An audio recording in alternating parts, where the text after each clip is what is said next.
We're a pretty big park. During peak season, we could have up to 25,000 people a day coming through the front gate. Besides a dozen roller coasters and 2 major water park attractions, we've got 15 full-service restaurants, 3 dozen quick-service locations, and more than 50 mobile food stands and carts all over the park.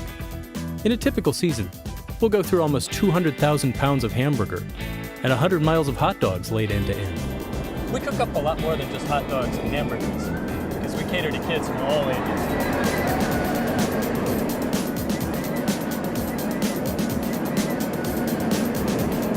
I guess I'm still a kid at heart, so working here is kind of a guilty pleasure. But I'm also a kid with big responsibilities.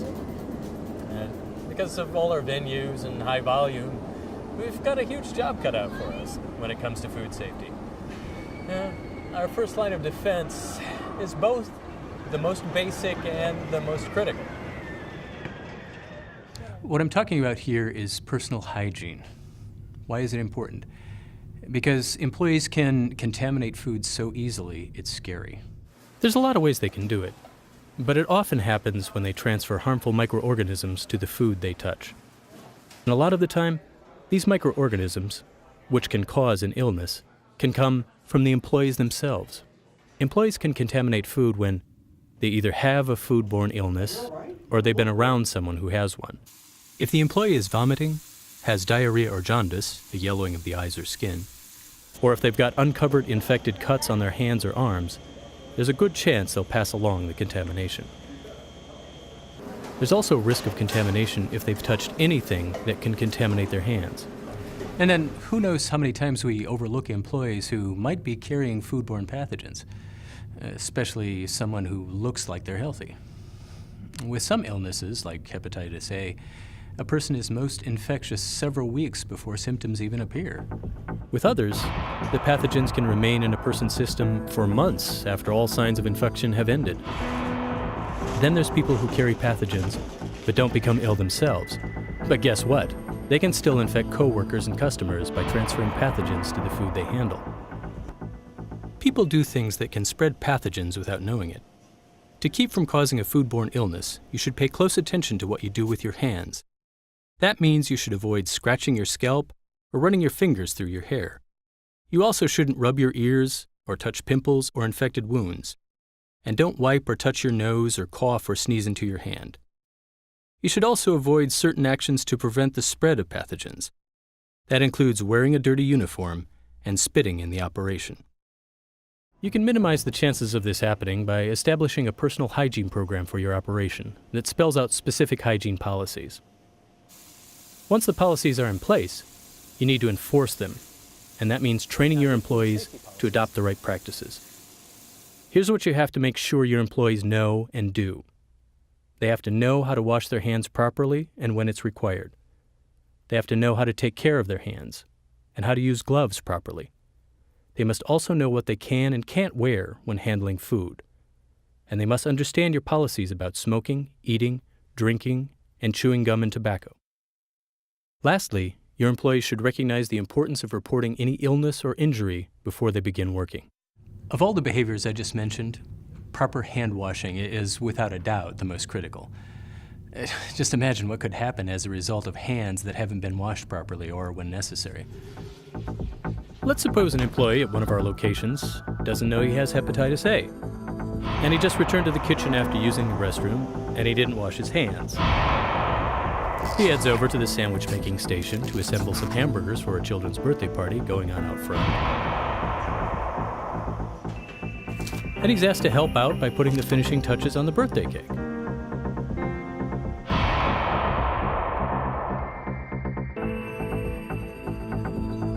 The kids eat the sandwiches, some more sandwiches, and some cake, and then some more cake. And then the kids pose for a picture with one of our mascots, who poses for a lot of pictures with a lot of kids. And you get the picture. And that's why I'll repeat that proper hand washing is absolutely critical to food safety. It's your responsibility to train employees how to do it properly, and then make sure they'd make a habit of doing it right. So here's the right way to wash your hands. First, you should wet them with running water as hot as you can comfortably stand. Next, you should apply soap. Then scrub your hands and arms for 10 to 15 seconds, and make sure to clean under the fingernails and between each of your fingers. Thoroughly rinse all the soap off under running water, and dry your hands and arms with a single-use paper towel or warm air hand dryer. Now here's something that most people don't think about. If you turn off the faucet after washing your hands, you've just recontaminated them. That's why you should train your employees to use a paper towel to turn off the faucet.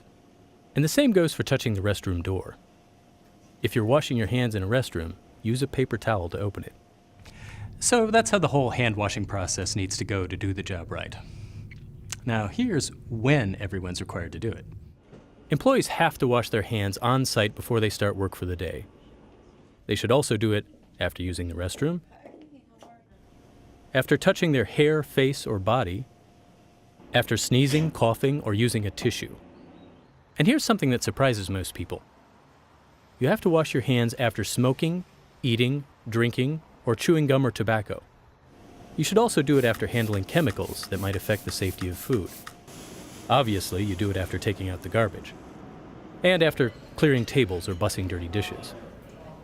You need to do it after touching any clothing or aprons, and after handling money. You also have to after touching anything else that may contaminate your hands, such as unsanitized equipment or work surfaces. Lastly, you should wash your hands before and after handling raw meat, poultry, and fish. Some operations include the use of hand antiseptics in their personal hygiene program. Hand antiseptics are liquids or gels that are used to lower the number of pathogens on the skin. If used in the operation, they must comply with Food and Drug Administration standards. And you should also check your local regulatory requirements. You should only use hand antiseptics after hand washing, never in place of it. And make sure you wait for it to dry before you touch food or equipment. As important as proper hand washing is, hands need other regular care to ensure they won't transfer microorganisms to food. To help keep our food safe, I make sure that everyone who handles food here knows and follows specific guidelines. And you should do the same thing in your operation. That means keeping fingernails short and clean. The longer the fingernails, the more difficult it is to keep them clean. It also means not wearing false fingernails. False and acrylic nails can be difficult to keep clean, and it's possible they could break off into the food. Nail polish should also not be worn. That's because polish can disguise dirt under the nails, and it can flake off into the food. Some jurisdictions may allow false fingernails and nail polish, provided single-use gloves are worn. So check your local requirements to be safe. If you've got any cuts or wounds on your hands or arms, cover them with clean bandages. And wear clean gloves or a finger cot over the bandage at all times. There's another aspect of hand care that's very important, and that's the use of gloves. When they're used properly, gloves can help keep food safe by creating a barrier between hands and food. Now, here's what we tell our managers to keep in mind when purchasing gloves for food handlers.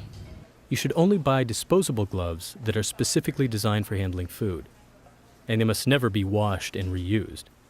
You should also provide a variety of sizes.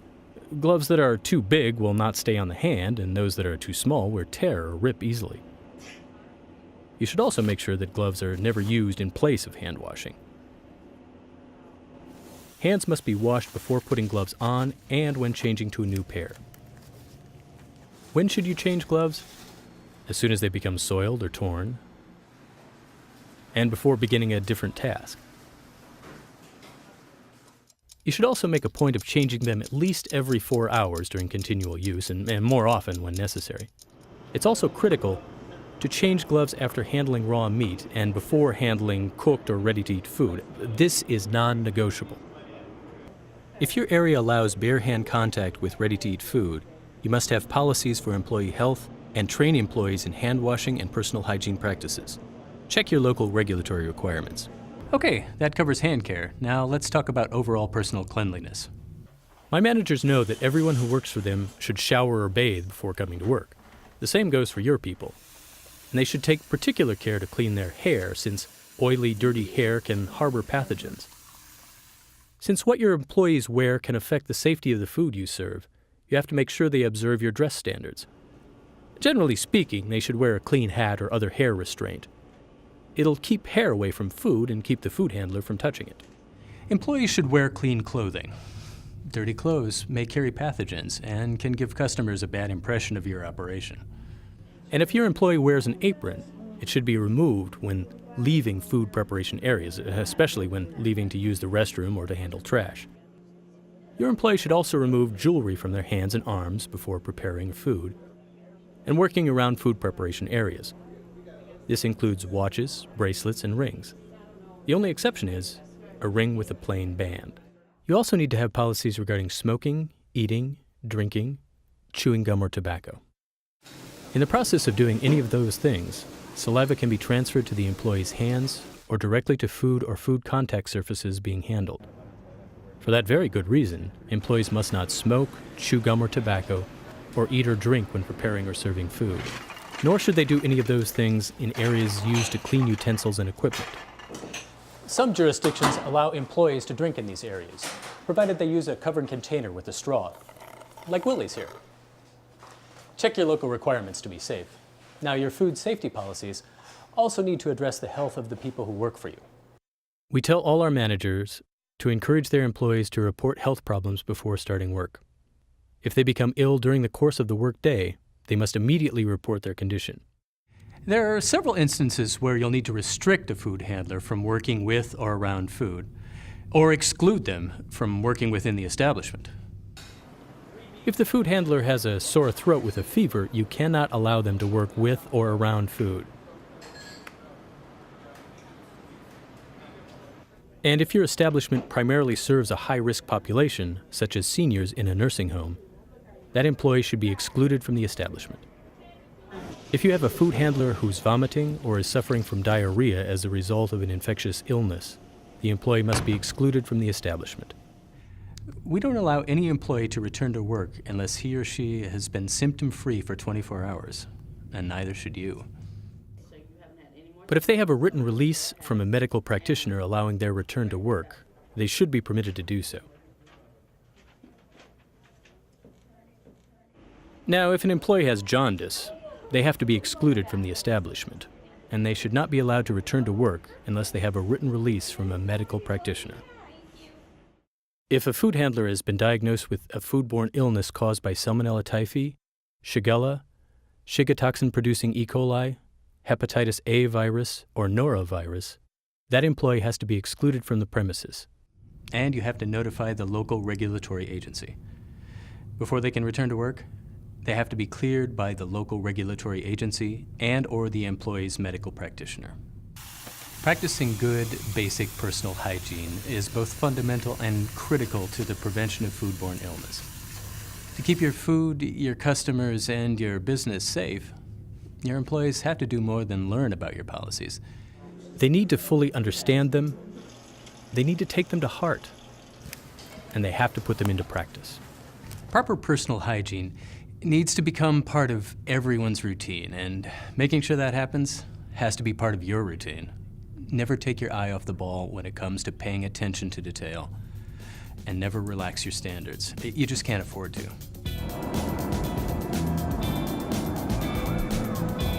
Even though I work in an amusement park, I guess I'm not much of a thrill seeker. I get all the thrills I need walking through the Midway, and watching healthy families and friends enjoy themselves. I guess that makes me a grown-up at heart.